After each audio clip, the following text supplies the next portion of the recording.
example, going up in a high-rise building. What were to happen if they rebuild the World Trade Center? A lot of people might be afraid to go up to the 90th floor. Well, I think, in fact, that has already come up. There's this sense in New York that we must rebuild to show we will not be cowed by terrorists. That's a very noble sentiment. Who is going to want to work in that building?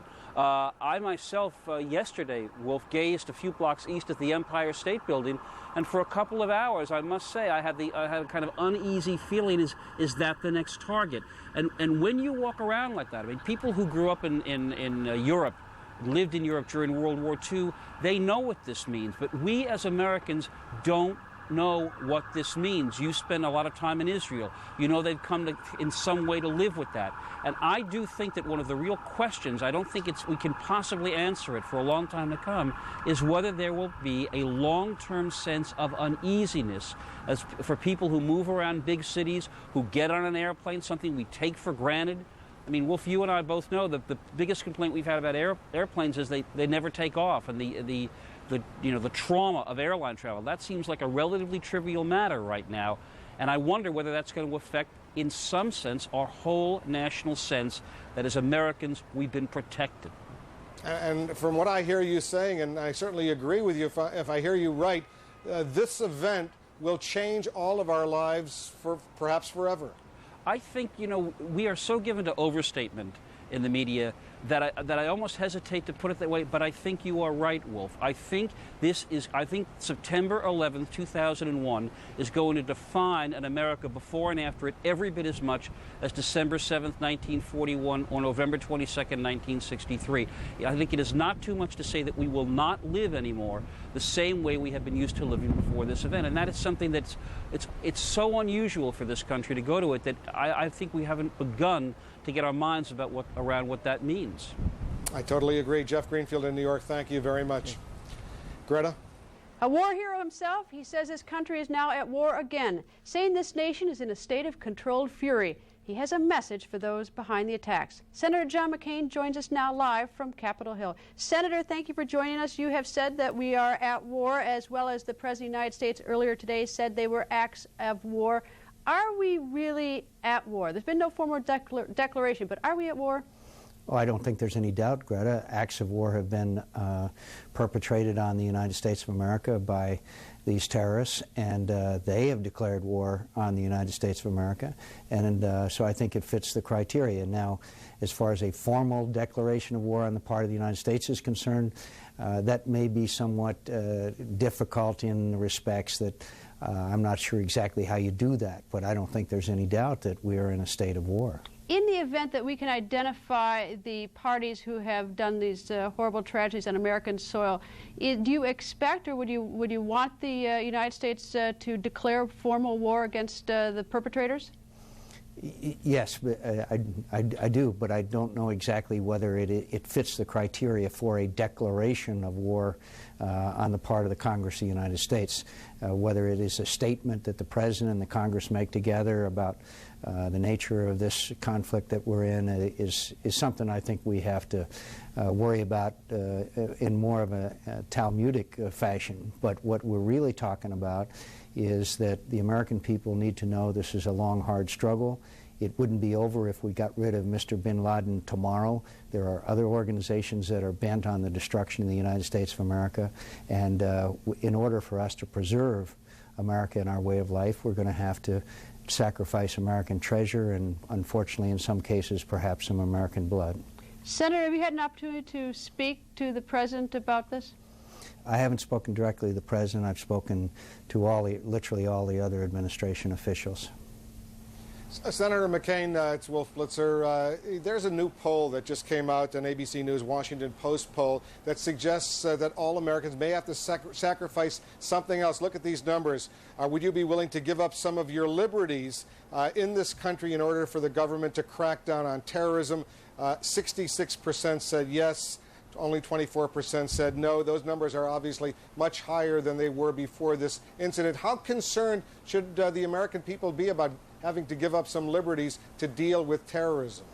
I think the very reason why we have to do whatever is necessary to eliminate these organizations and punish the countries that are involved as well And that's why I think the President's statement was very important about countries that harbor these people as well as the organizations themselves. But what we have to do is make sure that, that there's a steadfastness of purpose, and thereby we can preserve America's liberties. Yes, there will be lifestyle changes. We'll never be the same getting on an airliner again, and there will be other security measures that need to be taken. But the best way to ensure maximum liberty for the United States of America is to remove the threat to it, because this whole threat obviously was about destroying our way of life. And as you know, Senator McCain, some of your colleagues are proposing that Congress pass an act, a declaration of war, a formal declaration of war, against whom I'm not exactly sure, but is that a good idea? I think in theory it's not a bad idea, because I think the more steadfast and the strongest message we send is good. But as you just said, I'm not exactly sure who we declare war on. I think we could achieve the goals of making sure that the world and the American people know of our steadfastness and our seriousness, perhaps by some other kind of declaration. I just don't know exactly how mechanically it would work to declare war, because, as you said, who would it be on?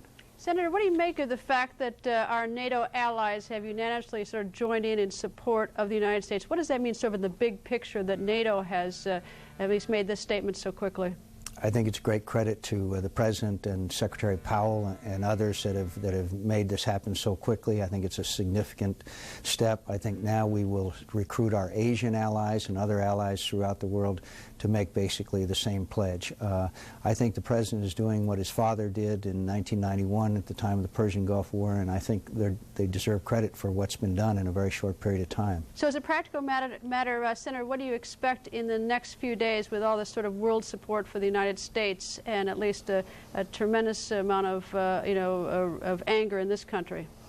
Well, I think we have to control the anger, for one thing. We don't want to retaliate against any American or anyone who is of Arab descent. That's not what America's all about. So we have to focus on our anger on those that deserve it, and that is these organizations and these countries. We have to continue to tell the American people that there's not going to be a quick fix. We have to continue to build alliances and partners and coalitions so that we can act in a concerted fashion. Every nation in the world is in danger if the United States is in danger. And then I think we formulate our plans to respond militarily, not ruling out any option. And so far, I think we're proceeding well, but we've got a long way to go. And of course, all of our American hearts are heavy. Senator McCain, when President Bush says he will make no distinction between those responsible, the terrorists responsible for these actions, and those who harbor them or support them, give them some sort of protection, what does that say to you? It says to me he's right on the mark, because these terrorist organizations would find it impossible to carry out the sophistication, the training, the operational capabilities that they have attained if they didn't have a country that would give them sanctuary and sometimes assistance. So this is an integral part of this challenge that we face, and I was very pleased to hear the President make that statement, because I think it's very important. On a personal level, Senator, how difficult or hard is it on members of the United States Senate and the House of Representatives in a situation like this when the American people at least feel so unprotected? I think it gives us a sense of responsibility to communicate with the people and our constituents and do what we can to assure them that this, the greatest nation in the world, will remain so, and we'll do everything we can to protect them.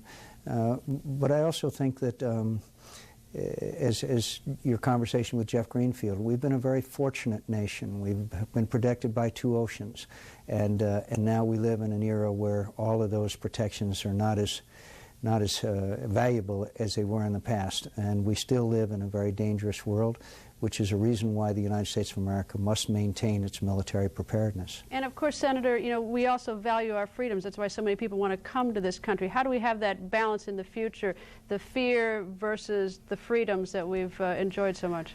First of all, we have to destroy the threat to those freedoms, and then second of all, we have to do everything in our power to protect those freedoms. Yes, there may be some changes. Maybe there's, as I said, the airline business. Perhaps their borders have to be more carefully policed. There may have to be some changes, but we must be dedicated to the proposition of preserving the freedom of the American people. Otherwise, the terrorists have won, and we can't allow that.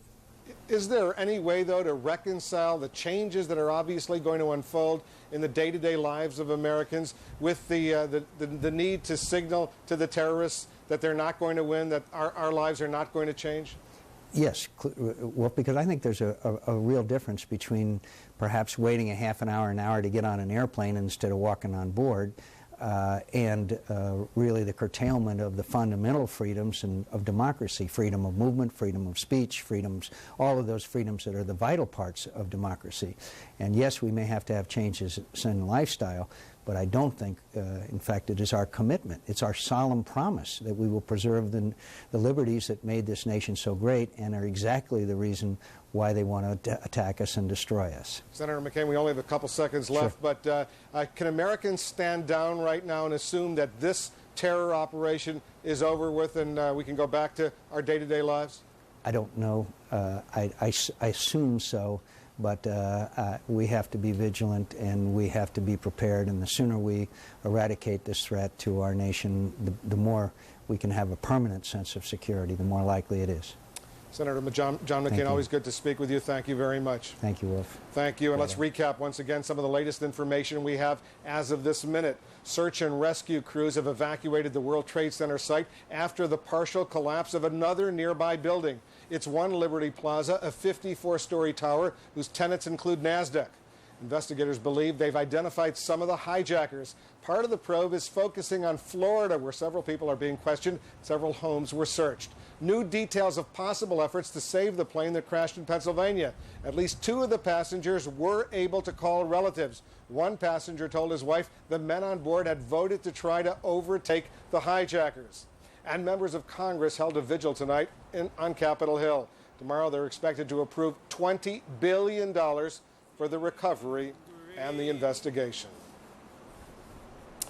Greta, I know you've been covering a lot of these kinds of investigations, nothing obviously as huge as this. They always say the first hours after an event like this are the most critical in collecting so-called forensic evidence that could hold up in a court of law. Is it your sense that these hours are slipping away, or are they doing the job they can do? I don't think so, Wolf. I mean, this is a very different investigation. I don't think right now the American people or our president is necessarily looking to prosecute. I think that they have a different sort of agenda, especially when we hear words like war being thrown around in terms of, I think the government has a very different approach. They're not seeking to bring them into the courtroom, but to do something very different. Having said that, in this case, we know who was on the planes because they're the manifest, the passenger list. The more difficult problem is those who assisted or aided, anybody who sort of gave the nod, maybe a security person who might have looked the other way as they slid in with the knife. Those are the more difficult people to identify.